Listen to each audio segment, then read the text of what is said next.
नमो भगवते वासुदेवाय। श्रीमद्वाल्मीकिरामायणम् आरण्यकाण्डम् 61तमः सर्गः। सीतान्वेषणम्। दृष्ट्वा श्रमपदं शून्यं रामो दशरथात्मजः रहितां पर्णशालां च विध्वस्तान्यासनानि च अदृष्ट्वा तत्र वैदेहीं सन्निरीक्ष्य स सर्वशः उवाच राम प्राकृष्य प्रगृह्य रुचिरौ भुजौ क्वनु लक्ष्मण वैदेहीं कं वा देशमितो गता केनाहृता वा सौमित्रे भक्षिता केन वा प्रियां वृक्षेणाच्छाद्य यदि मां सीते हसितुमिच्छसि अलं ते हसितेनाद्य मां भजस्व सुदुःखितं यैः सह क्रीडसे सीते विश्वस्तैर्मृगपोतकैः एते हीनास्त्वया सौम्ये ध्यायन्त्यस्त्राभिलेक्षणाः सीतया रहितोऽहं वै न हि जीवामि लक्ष्मण मृतं शोकेन महता सीताहरणजेन मां परलोके महाराजः नूनं द्रक्ष्यति मे पिता कथं प्रतिज्ञां संश्रुत्य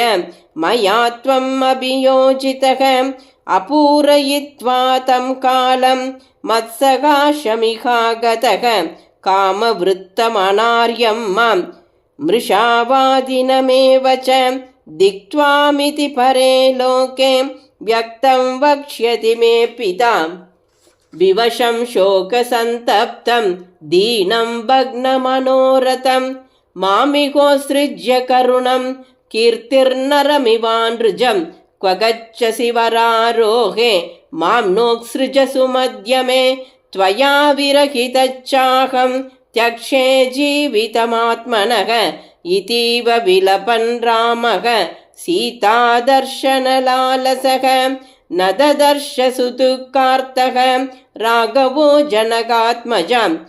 अनासादयमानं तं सीतां शोकपरायणं पङ्गमासाद्य विपुलं सीदन्तमिव कुञ्जरं लक्ष्मणो राममत्यर्थम् उवाच हितकाम्यया मा विषादं महाबुद्धे कुरु यत्नं मया सह इदं गिरिवरं शूरं बहुकन्दरशोभितं प्रियकाननसञ्चारां वनोन्मत्ता च मैथिली सावणं वा प्रविष्टा स्याद् नलिनीं वा सुपुष्पितां सरितं वापि सन्तप्ता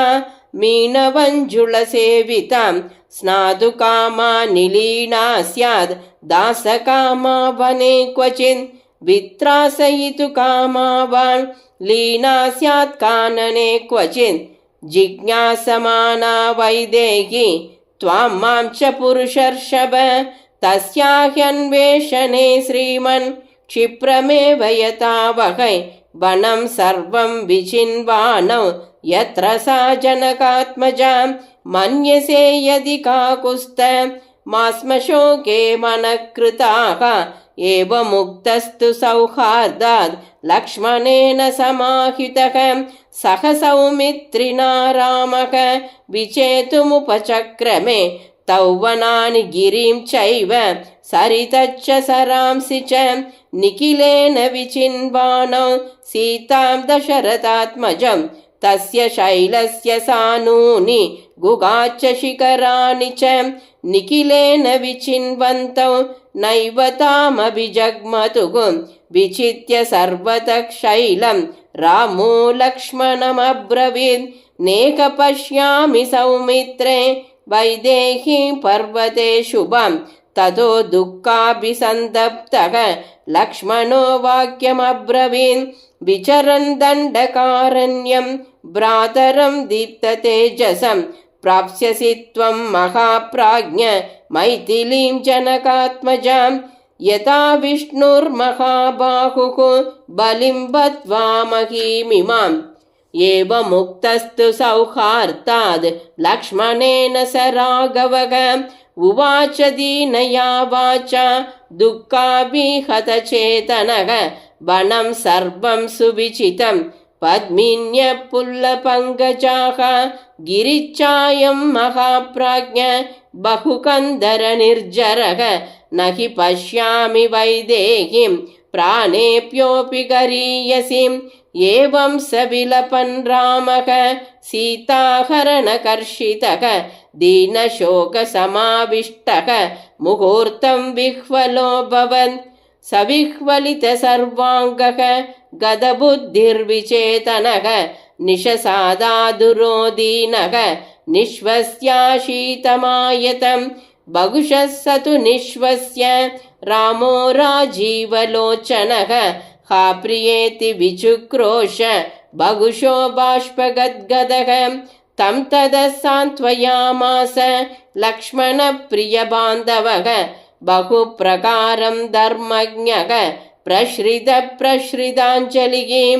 अनादृत्य तु तद्वाक्यं लक्ष्मणोष्टपुटाच्युतम् अवश्यं स्तां प्रियां सीतां प्राग्रोशत्स पुनः पुनः।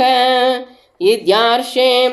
श्रीमद् रामायणे वाल्मीकिये आदिकाव्ये चतुर्विंशतिसहस्रिकायां संहितायाम् आरण्यकाण्डे सीतान्वेषणं नाम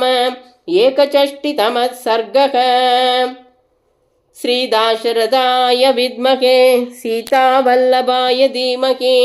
तन्नो राम प्रचोदयात्। जानकीकान्तस्मरणं जय जय राम राम।